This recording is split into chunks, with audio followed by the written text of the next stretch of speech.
Some buildings don't just have one history.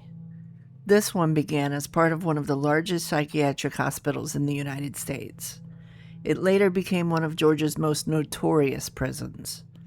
Today, it sits abandoned, overgrown, and quietly waiting beside the road. While exploring the grounds of Central State Hospital, one building kept pulling us back. We had already visited another abandoned prison on the property, but before leaving Milledgeville, we decided to stop one last time and take a closer look at Scott State Prison. We never stepped inside these walls, but sometimes the most fascinating story isn't found by going in.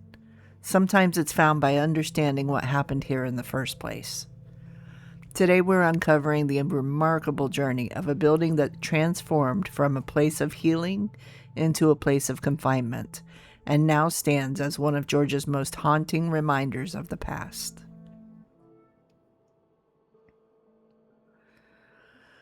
Long before this building became a prison, it was simply another part of Central State Hospital. When it was constructed in 1937, this sturdy brick structure, known as the Kemper Building, was designed as a hospital ward to support the ever-growing patient population of what was once one of America's largest psychiatric institutions. At its peak, Central State Hospital stretched across nearly 2,000 acres and cared for almost 12,000 patients. It wasn't simply a hospital. It was its own little city, complete with farms, workshops, housing, and dozens of specialized buildings. The Kemper Building was just one small piece of that enormous system. It was built to house people who needed treatment. No one could have imagined that only a few decades later, those same hallways would hold an entirely different population. As we drove the Central State audio tour, abandoned prison buildings kept appearing between the trees. After exploring Rivers South Prison earlier in the day, we couldn't help but stop here before heading back to the hotel. Standing outside today, it's difficult to imagine this quiet place ever serving two completely different purposes. During the late 1950s, Georgia faced a growing problem. Its prisons were overcrowded. State officials needed somewhere to house high-security inmates, and they already had a sturdy institutional building sitting on the Central State campus.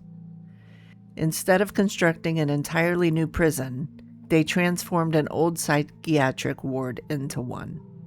Imagine that. Hospital rooms became prison cells. Nursing stations became security posts. The sounds of treatment gave way to steel doors, shouted commands, and locked gates. Around 1958, the Kemper Building officially began its second life. As Georgia's prison system evolved through the 1960s and early 1970s, the facility continued expanding its correctional role. Inmates from other institutions were transferred here, and by 1972, the Georgia Department of Corrections had officially taken control of the property. For a brief period, female inmates were also housed here before the prison settled into the role for which most people remember it today. The building's purpose had completely changed. The walls stayed the same. Everything happening inside them did not.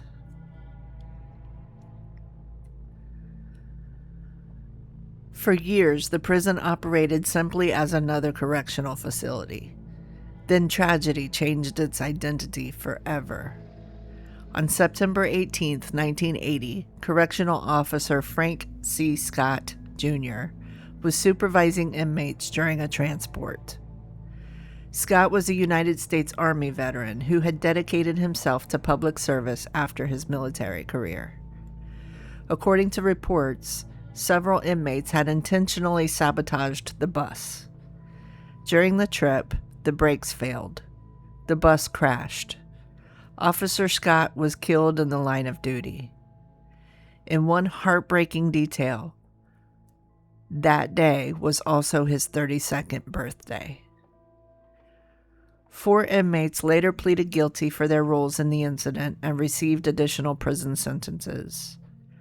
The following year, Georgia permanently honored Officer Scott's sacrifice by renaming the facility Frank C. Scott, Jr. State Prison. His name has remained attached to these buildings ever since. Today, when people refer to Scott State Prison, they're also remembering a man who never made it home from work.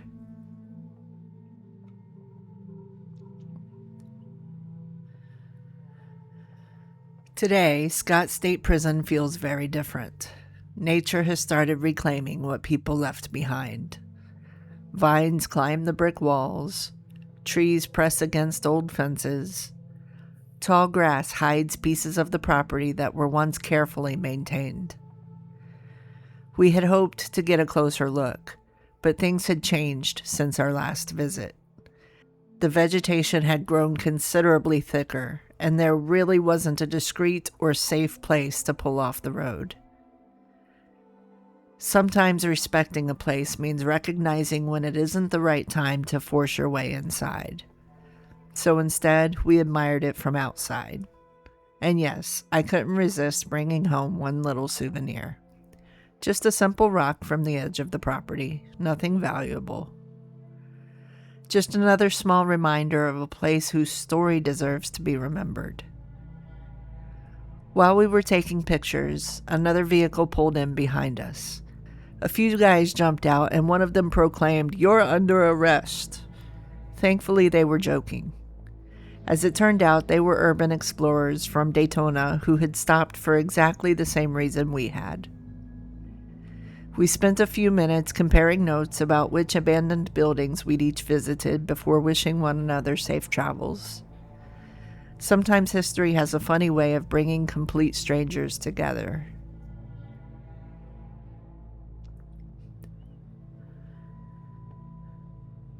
By the late 2000s, Scott State Prison was showing its age. After all, this building had originally been designed as a hospital in the 1930s, not as a modern correctional facility. The aging infrastructure created growing security concerns and became increasingly expensive to maintain. Georgia officials estimated that closing the prison would save roughly $10 million each year. So in July 2009, the decision became official. Just weeks later, nearly 1,800 inmates were transferred to other facilities. The gates closed. The prison never reopened. For Milledgeville, the closure carried consequences beyond these walls. Hundreds of local jobs disappeared almost overnight. At the same time, Central State Hospital itself was also shrinking dramatically. An institution that had once defined the community was steadily fading into history.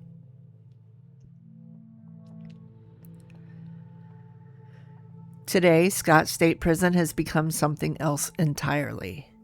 An abandoned landmark, a photographer's destination, a favorite among urban explorers, and naturally, a place surrounded by ghost stories. Considering its unusual history as both a psychiatric hospital building and a maximum security prison, it's easy to understand why legends have taken root here. Visitors sometimes describe feeling uneasy. Some speak about cold spots. Others say they feel as though someone is watching them. Whether those experiences are paranormal or simply the emotional weight of the building itself is something each visitor has to decide. Personally, I think places like this don't need ghosts to feel haunting. The history alone is enough. When you know what happened here, the silence speaks for itself. Scott State Prison now sits within Renaissance Park, the massive redevelopment effort transforming the former Central State Hospital campus. Some buildings have already found new purposes. Others continue waiting. The Kemper Building remains one of the largest unanswered questions. Developers have expressed interest over the years, but restoring a building this old and with a history this complicated is no small undertaking. For now, it waits, neither fully forgotten nor fully reborn. Caught somewhere between preservation and demolition, between memory and progress. Before leaving Milledgeville for the evening, we made one final stop at Cedar Lane Cemetery. Months earlier, we'd hidden a small letterbox there for fellow adventurers to discover. Unfortunately, someone else had already found it. The container was lying open on the base of the angel statue, filled with rainwater, and the stamp we'd left had disappeared. So we packed it out with us instead. Sometimes adventures don't leave behind treasures. Sometimes they simply leave behind memories. By this point, my ankle hurt with every single step. Honestly, it felt like it was broken all over again. The cold wasn't helping, neither was the long day of walking. But somehow, despite the pain, despite the rain, despite everything, I couldn't stop smiling. Because days like this aren't measured by comfort. They're measured by the stories you bring home. Scott State Prison isn't simply an abandoned prison. It's another chapter in the much larger story of Central State Hospital. A place built with hope, transformed by changing ideas, and eventually left behind as history moved on. Buildings like this become records. They preserve the ways we cared for people, the ways we punished people, and the ways entire chapters of history can quietly disappear if no one takes the time to remember them. Whether Scott State Prison is eventually restored or demolished, its story deserves to survive. Because understanding places like this helps us better understand ourselves. If you enjoyed joining us on today's journey through Georgia's forgotten history, we'd love to have you along for the next adventure. Be sure to subscribe, and until next time, keep exploring, keep asking questions, and keep making travel personal.